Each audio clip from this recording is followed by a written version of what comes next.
le travail que nous avons fourni, les propositions que nous avons fournies ont été diminuées de moitié. C'est pas du tout ce que nous attendions. On se sent, moi je me sens trahi.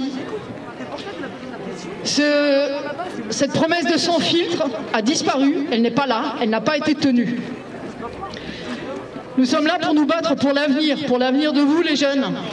Et j'en appelle à tous les non-productifs, à tous les gens éclairés sur la situation, à foutre un bordel monstre l'année à venir. La seule chose qui peut faire agir l'État est la peur qu'on ternisse leur image. Nous en appelons aux étudiants, à toute la jeunesse à se réunir, car notre force est que nous n'avons plus rien à perdre. Mobilisons-nous!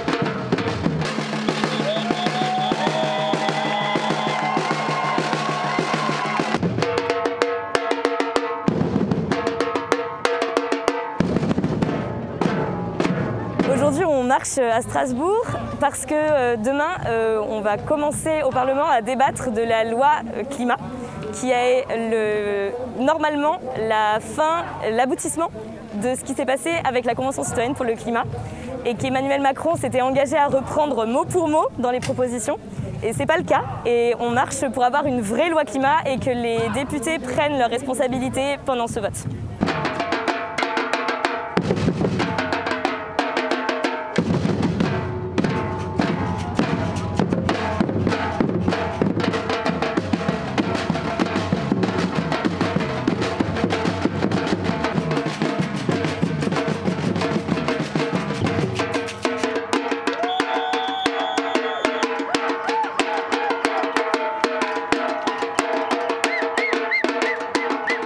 En octobre 2019, à la suite du mouvement des Gilets jaunes et des mobilisations climat, Emmanuel Macron lançait la Convention citoyenne pour le climat. Celle-ci, composée de 150 citoyennes et citoyens français tirés au sort, devait définir une série de mesures permettant d'atteindre d'ici 2030 une baisse par rapport à 1990 d'au moins 40% des émissions de gaz à effet de serre. À l'origine, Emmanuel Macron avait promis d'appliquer sans filtre les propositions de cette convention. Et pourtant, la loi climat et résilience est loin d'être à la hauteur de l'urgence écologique. Les ONG, les spécialistes du climat, la Convention citoyenne, le Haut Conseil pour le climat, le Conseil économique, social et environnemental et même le Conseil d'État sont unanimes. Les mesures proposées sont très loin du compte.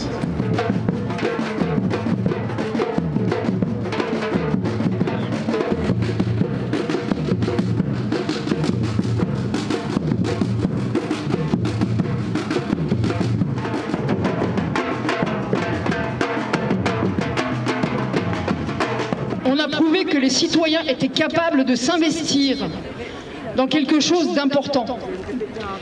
Nous avons donc découvert cette urgence climatique. Ça nous a pris, excusez-moi, comment je vais le dire crûment, aux tripes. On ne peut plus revenir en arrière maintenant. Il faut qu'on fasse quelque chose et c'est tous ensemble. C'est pas seulement 150 citoyens, c'est pas seulement vous, c'est tous réunis que nous arriverons à faire changer les choses. C'est vrai. Le travail que nous avons fourni, les propositions que nous avons fournies ont été diminuées de moitié. C'est pas du tout ce que nous attendions. On se sent, moi je me sens trahi. Cette promesse de sans filtre a disparu, elle n'est pas là, elle n'a pas été tenue. Nous sommes là pour nous battre pour l'avenir de vous les jeunes. C'est à vous, c'est pour vous qu'on se bat. Et il faut que ça continue et il faut vraiment qu'on s'y mette tous. Quel que soit notre âge, quelle que soit notre profession.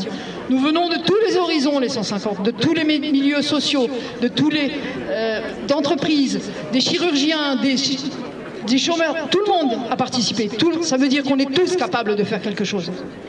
Donc à nous maintenant de prouver qu'on est capable de s'unir pour changer les choses.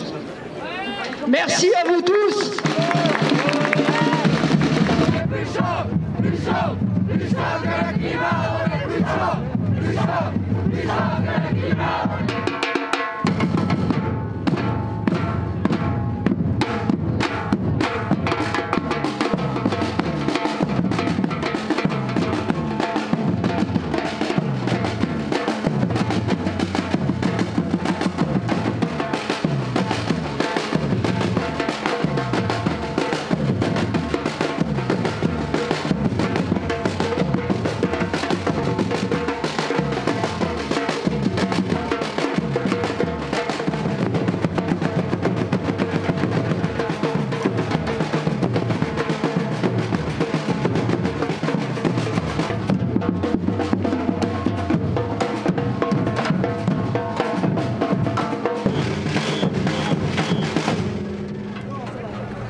Nous ne voyons d'autre option réaliste que de casser la baraque au plus tôt et de tirer parti d'ici là de chaque effondrement du système pour gagner en force.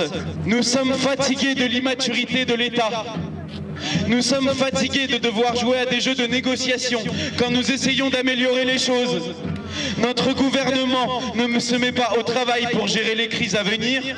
Le gouvernement ne se met pas au travail pour aider la jeune génération face aux crises qu'elle va traverser ces prochaines années. Et lorsque le peuple s'échine à trouver des solutions, lorsque des citoyens se réunissent pour imaginer une loi climat juste et efficace, cohérente avec l'urgence écologique dans laquelle nous nous trouvons, nous sommes méprisés, encore une fois. Au TNS en ce moment, on essaye de faire du bruit en tant que jeunes qu'on a oubliés et qui foncent droit dans un futur catastrophique. On est persuadé que nous avons urgemment besoin de débattre entre nous de la situation, de partager nos connaissances. Et dans l'individualisme qui règne en ce moment, nous pensons que la crise écologique à gérer pourrait être le premier sujet de réunion pour l'humanité.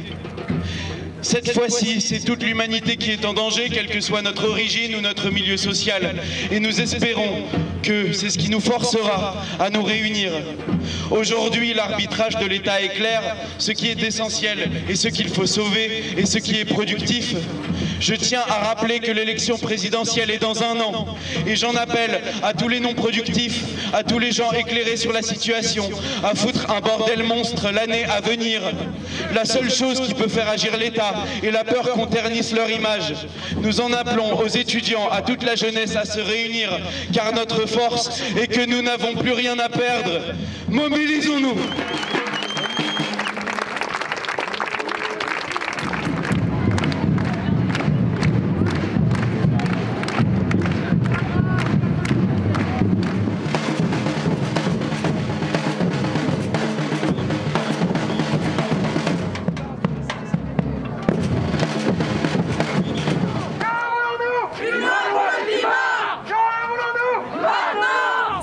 Ça fait du bien de se retrouver, ça fait du bien de sortir des réunions à distance.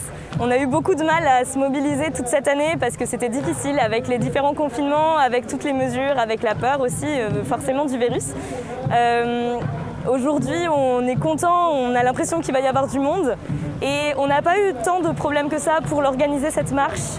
Elle a été autorisée, on a confiance dans les personnes pour venir avec les masques et respecter les gestes barrières. Donc voilà, on est très optimiste pour aujourd'hui.